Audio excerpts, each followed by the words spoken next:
We started off as an organization to reassess the way we tackle impact as an organization, and to try and strategize for a way that impact is not only embedded in all things we do as a business, but also are we very clear about what it is that we're trying to tackle, and are we best placed to tackle some things and perhaps not well placed to tackle others. So we started off with a grand goal, and this goal, many of you have seen already, is that we would like to increase the world's wilderness by doubling the amount of land we help to protect by 2030. That is a grand goal, and something we're very confident and excited to try and achieve. It obviously doesn't end there. Once we have reached that target of 5 million hectares, we absolutely want to do everything in our power to do that again and again. We're currently around 2.3 million hectares of area which is under our influence, and we're very proud about every hectare that we assist in managing. But obviously we have, and it's great to have that north star of where organization going. In order to grow what we see as impact, we needed to carefully understand where it was that the company has impact. And traditionally in this sector, it's very easy to give all of your focus and all of your attention to your points of focus, which are your camps and your lodges. And secondary to that, perhaps the areas that you operate in. And these are the wildlife areas, the actual product where guests are going out and having first-class experiences with wildlife in near pristine habitats. But what we realized very soon was that our influence actually extends beyond that, and we needed to capture that, and we needed to try and understand where all of this happened. So we came up with this graphic which shows what we call our spheres of influence. And what we hear is that it all starts with a camp. All of the efforts that we put into impact start with this idea of having a base, a camp or a lodge. And here we do our best to continue focusing on low impact tourism. Outside of that, we're now dealing with near pristine habitats, and there our impact needs to focus and be targeted toward biodiversity health. That's health of species, that's health of biodiversity in general. And just outside of that, we start dealing with that wildlife-human interface. We now start moving into the human area. And here the issues change quite a bit. We see issues of coexistence, conflict between wildlife and people happening. This is where the children are being educated. This is where all the school infrastructure and community village infrastructure is placed. So there are various social support mechanisms that need to work in order for those communities to not only survive where they are, but actually thrive. So the focus point around impact changes there. Again, at country level, we realize that a lot of the work that our professional staff or our business-related staff are doing, working with governments, working with local communities, working with various ministries, was having a huge impact on the way that policy is set up and designed for, whether it be for natural resource management, whether it be for tourism, international travel. We saw how it impacted around COVID, how it impacted the way that certain areas opened up restrictions on travel in certain areas. And a lot of that influence came from the sector itself. And we know that there is the ability to influence at that level and actually have a clear plan for what it is that we want to see change to that level, that will create an environment that's friendly to tourism investment, but also one that's pro-conservation and one that aims to look after these very, very critical and sensitive areas. More recently, we've started focusing on the global impact of our operation. And this is something that we're all faced with almost on a daily basis now, is this idea of protecting large landscapes with the idea of looking after large carbon sinks. So on one hand, there's the effort to minimize the amount that you rely on fossil fuels. And on the other hand, trying to understand what it is that can be protected to avoid increasing the impact of carbon release into the atmosphere. And we're playing with that at the moment because we're managing such large landscapes. There are various opportunities that exist for us to start playing a role in the protection of these large carbon sinks. And I don't need to explain to you guys, we are faced with a huge amount of issues as we sit here today. And as an environmentalist, I must say I feel quite confident and quite relieved that at least these issues are being spoken about, and we're not surprising people, and it's very difficult to try and hide these issues from the mainstream in today's world, but it can be overwhelming, and there is a lot, and you sometimes feel as an organization that's working in some remote areas that you need to try and achieve everything and be everything to everyone. And we very quickly also realized that we couldn't do that, and we needed to focus on where our strengths were and where we felt we would have the best influence. So we needed a plan for that. And the way we did that was to use a methodology which is called a theory of change. And this framework is nothing new in the nonprofit world. It's a way of focusing your activities and all of your resources, efforts, finances on specific outcomes. But you need to reverse engineer how you come up with those outcomes by moving backwards and identifying what the threats are that you want to tackle head on. And it's only once you go through that process where you can actually start becoming a lot more intentional about what this impact is that you think you would like to have or aim to have. So the point is that we need to know what we want to change and how we're actually going to do that. And this is what the theory of change does. It helps us plan this all so that you don't have to rely on gray areas for things to actually change. And there's a very specific process for how you go about doing that. And we came up with these three fairly large and broad threats of habitat conversion, climate change, and human-wildlife conflict. And these are the threats, and these are issues that directly impact the places we operate, the people that live around the areas we operate, and the way that we operate as a business. So we understand the threats, but we really needed to take a deep dive into those threats to further understand the drivers of those threats, or what we've referred to as the causes, because it is actually the causes that you need to deal with when you're planning or strategizing around which activities you want to do. So we actually spent a lot of time using those three threats to try and figure out what the drivers were. And we came up with these bullets here, which are basically the idea that tourism benefits are not always reaching households. So we know that there are various mechanisms for larger communities or community trusts to benefit from land rental or lease fees of tourism concessions. But what we still find is an issue is the trickle down of those benefits into households. And there are various ways of perhaps not changing that overnight, but improving the likelihood that we can increase the trickle down of these benefits to household level.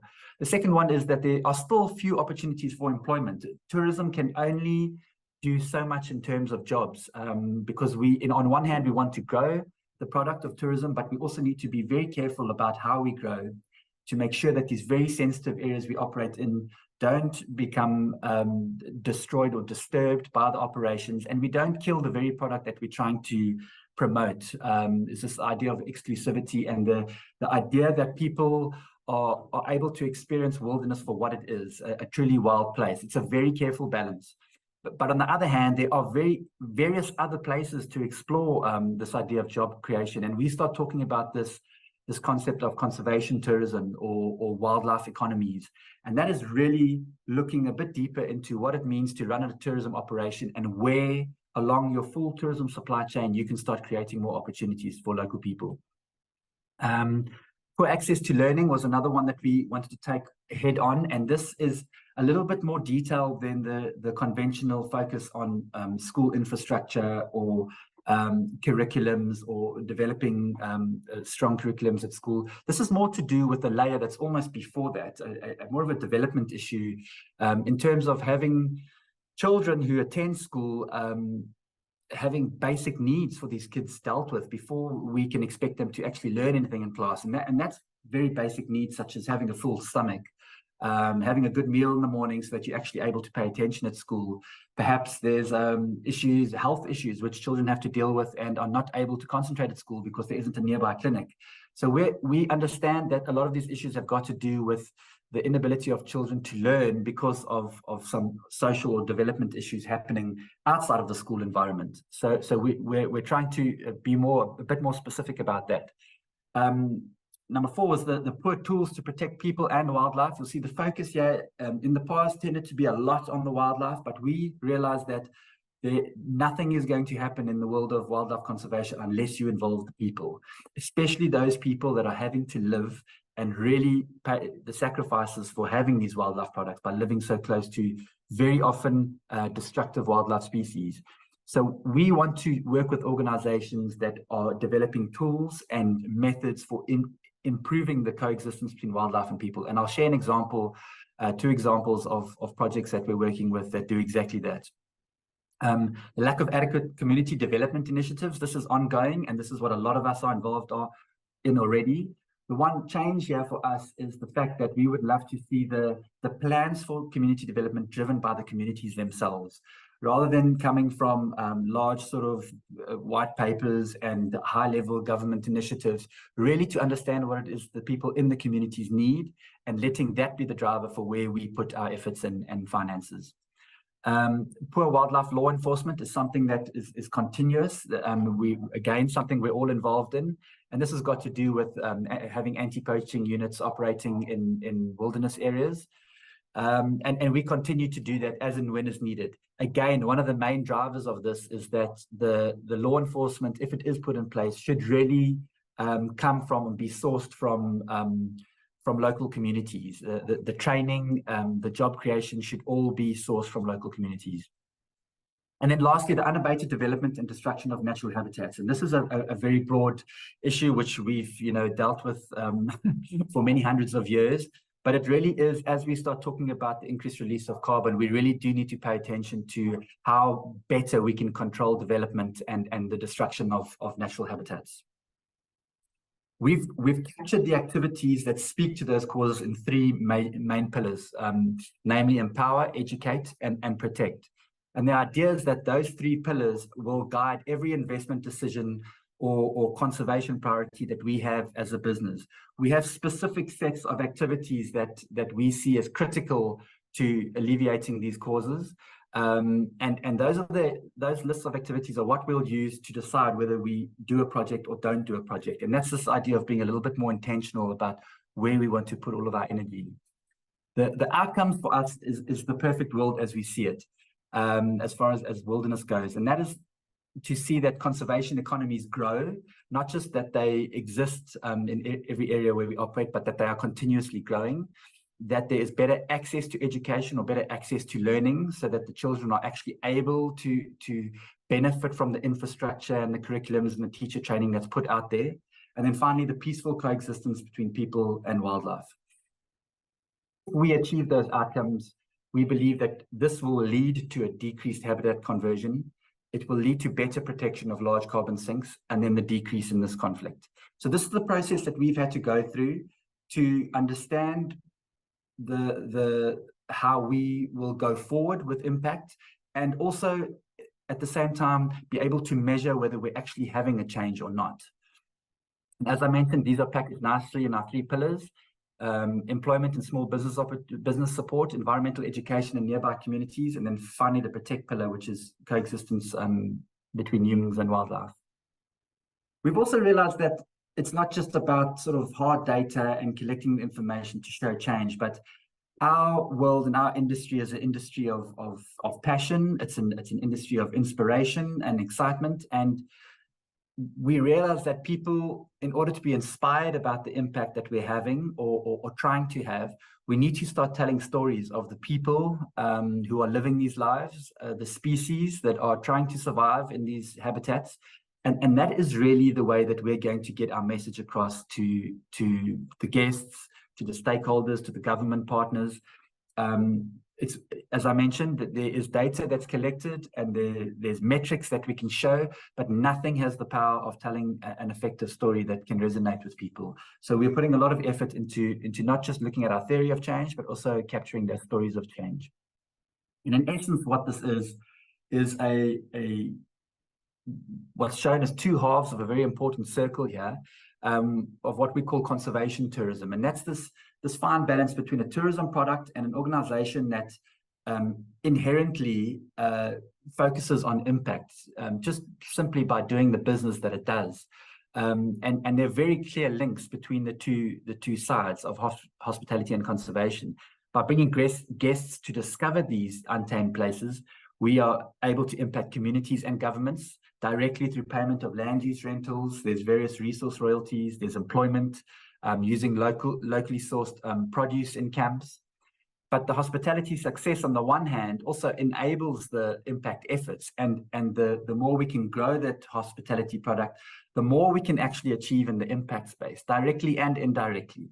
It allows us to establish this conservation economy and to build and grow this conservation economy, to continue supporting the education programs, and then to the continuous pressure of having communities live adjacent to wildlife. That is something that needs to be managed on a continuous basis, and we can continue to do that as long as we are in these areas and making these areas work in terms of developing small economies. So basically, the more guests and partners are involved in our purpose, the greater impact we can have on helping to protect these iconic wild destinations. For those of you who are more understand the product and the brand well, and I'm sure many of you have worked with the brand for many years, you may remember that we were broken up into the company and then our two nonprofit arms, which are the Wilderness Wildlife Trust and Children in the Wilderness. In order to bring that impact work closer to our brand and to our company, we still have our nonprofit arm, but those two trusts have been put together and captured into one single entity now known as the Wilderness Trust. It will still function the way it did in the past, in that we're able to attract donors and funders into this nonprofit, and from there are then able to disperse the money into the regions and the projects that we've identified as priority areas. I want to focus a little bit on some work that we're really proud of and work that's been going on for over a decade. And this is, if you think about the spheres of influence I presented on, this is going right back down to the core element of our operation, which is our camps and lodges. So Wilderness has a group environmental management standard, and this is an internal standard that was developed by the company. And you can imagine that after, having done this for 40 years, this company is at the forefront of understanding how best to run camps in very sensitive environments. And there have been a lot of lessons learned in the past. And the value of this process is that we've captured the information on what has worked and what has not worked. And this is essential to balance out with the work we're trying to do in the impact space, where we are trying to improve or optimize the positive impact we're having, but we never forget that we are always also trying to minimize the negative impact we're having. We are in extremely sensitive environments. We are very often the only human disturbance in that area.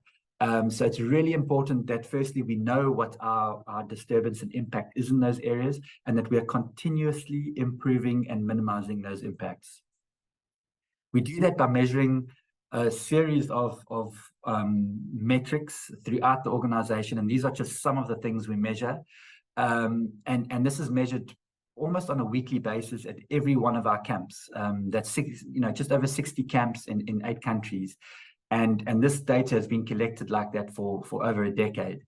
And the standard we hold our camps to is that in the first graph over there, you can see these are the scores for some of the group camps over the various years. Our standard is that the camps need to achieve 85% and higher to stay on the standard. So we do that by getting the camps to run internal assessments throughout the year and provide us with metrics of resources used. And we also run biannual surveys in each of our camps twice a year. That's done mainly by group staff, and we capture this information and use it to get the camps to continuously improve the work that they're doing in camp and how they're doing that. All of that information is captured in impact reports. These reports are being produced per country. We've already finished 3 of them for this year, and we're busy with the Namibian one at the moment. But these reports and these documents will give you detailed information about each of these countries and each of these spheres of influence and impact that I've just discussed. Some of our long-term projects and partnerships I'm about to present some of them, but it's important to mention that this is not just about the protection of wildlife. It's also about creating places where both people and wildlife thrive. I'm going to present some of the large projects that we've been doing for quite a while, and in the interest of building long-term relationships with partners, I'll just share a little bit about some of those tonight. The first one is the long-term partnership that we have between Wilderness and DRC, the Desert Rhino Camp, and here we're supporting Save the Rhino Trust. This is in Namibia's Palmwag concession, and here we have rhino rangers which are collecting monitoring data and taking our guests out to have first-hand high-quality experiences with this critically endangered animal. We've supported this organization just in the areas where we operate, but they've recently just expanded out this into a conservancy that currently doesn't have any tourism operation, but is very important for the expansion of habitats. Many of you will know about the product in Rwanda, which is a very exciting and very unique product for us. But here, a lot of the focus is focused on reforestation, mainly around Volcanoes National Park and a small patch of forest that was almost completely decimated, an area called Gishwati. And here, all of our attention is put into identifying tracts of land that urgently need to be rehabilitated and reforested, and getting communities to build small nurseries that we can purchase trees from to put back into this idea of reforestation. We support a number of lion conservation projects all around the African continent through the Lion Recovery Fund, which we are members of. These projects obviously support research and conservation projects around human-wildlife coexistence, not just in areas where we operate, but also areas that currently have no tourism, but where we know that the lion population are in serious need of attention. We also support a long-term giraffe research project in Wangi, which we're very proud about. And then, very importantly, is the very extensive elephant work we're doing in Botswana, in fact, throughout Southern Africa. And a lot of the work is focused on Botswana because this is where the larger percentage of that population is based and continue to stay. And I will share one of those projects with you after this.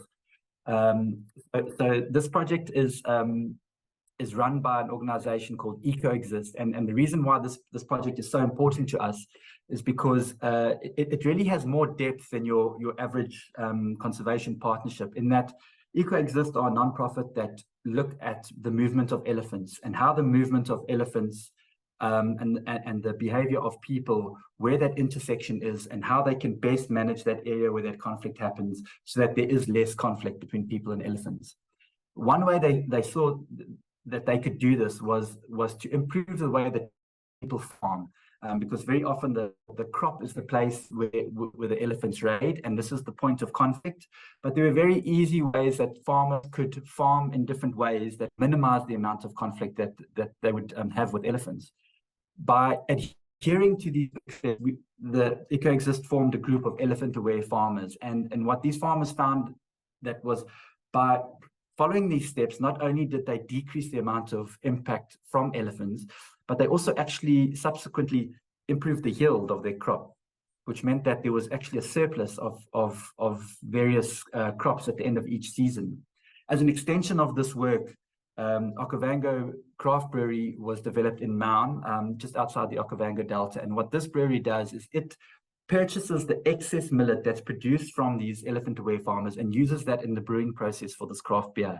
So how Wilderness supports this is not just by helping Ecoexist with their research activities. We've sponsored collars, we help the farmers with farming implements, the supply of seeds, the input of boreholes near croplands. But at the end of the day, we are also able to purchase this beer and ensure that this beer is provided in our camps, and guests can enjoy this beautifully produced craft beer that has been made literally from the elephant-aware farmers. So we're able to support this product not just through our the charity and donations, but also through the market, which is probably more sustainable than anything else. We also have a partnership with an organization called Claws, who are running a very similar project. These are lions that predate on cattle. And they also realized that there were very simple ways of reducing that conflict simply by getting farmers to kraal their cattle. And by doing that, not only were they minimizing the predation that lions were having on cattle, but we were able to control the herd a lot better, provide medication to the herd. And you'll see in the third image there, you can see how one of those kraals has actually moved. And just south of the kraal, you can see a very high fertile patch of land. You're actually able to restore grasslands by rotating the kraal in these degraded rangelands. And that high fertility area actually turns into more productive grazing for your cattle. So there are numerous benefits that came out of this process, not just the idea that there will be fewer attacks by lions. And at the end of the day, Wilderness have agreed that if these cattle are farmed and are herded and protected in this way, those farmers are registered as wildlife-friendly beef farmers. Wilderness purchase the beef from these farmers and are able to serve that meat in our camps. So that is the end of the presentation itself.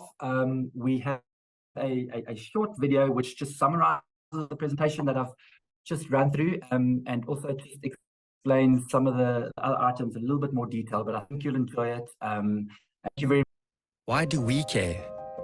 For one reason. There's only one Earth, and we only get one chance to save it. Earth's incredible biodiversity is in crisis.